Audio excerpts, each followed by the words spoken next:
in neighborhoods and in spaces that do not have water, do not have sanitation, do not have electricity or roads. And I must say a very big thank you to the members of this community that are participating in the drive on our housing program.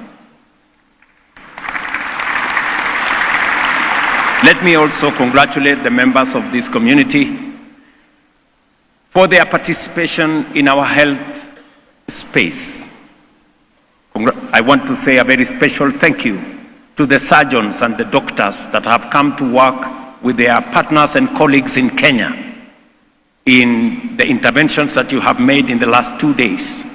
And to thank members of this community who are working with us towards making health not a privilege for those who can afford, but a right for every citizen.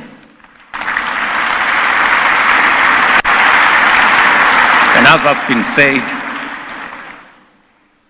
28.5 million Kenyans today are registered in SHA as part of our program of making sure that access to health is universal, reaches every citizen. I want to thank members of this community for being part of the ecosystem of hospitals that support our universal health coverage and partner with SHA so that health can be affordable and accessible to the majority of citizens.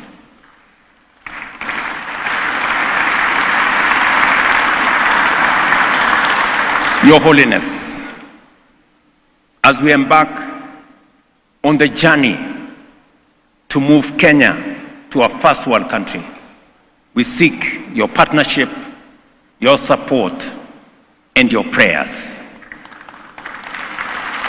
We are confident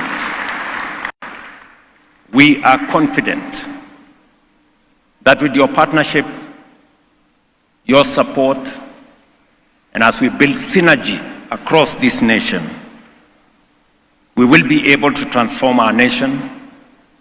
We will be able to generate an extra 10,000 megawatts of energy to power our industry and to support our transformation. We will be able to invest, as has been requested here, in infrastructure. At the moment, we have 6,000 kilometers of tarmac roads going on.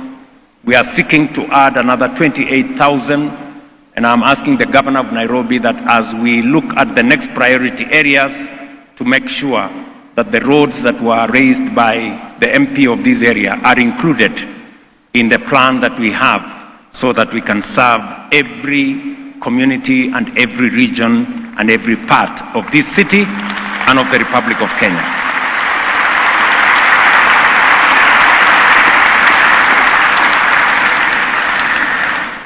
Your Holiness, I know you use our airport.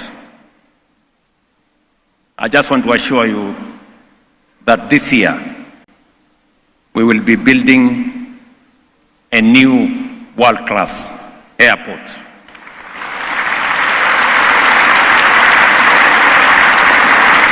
That will support not just Kenya as a hub in our region, not just our tourism sector, not just our conference sector, but also our business communities that use our airports for purposes of travel.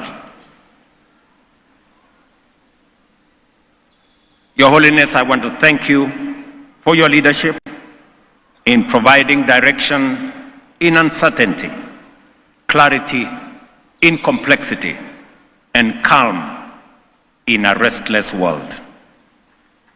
In Kenya, you have a partner, and in me, you have a friend to work with as we serve this community and as we serve the people of Kenya and humanity in general. Thank you very much, and God bless you.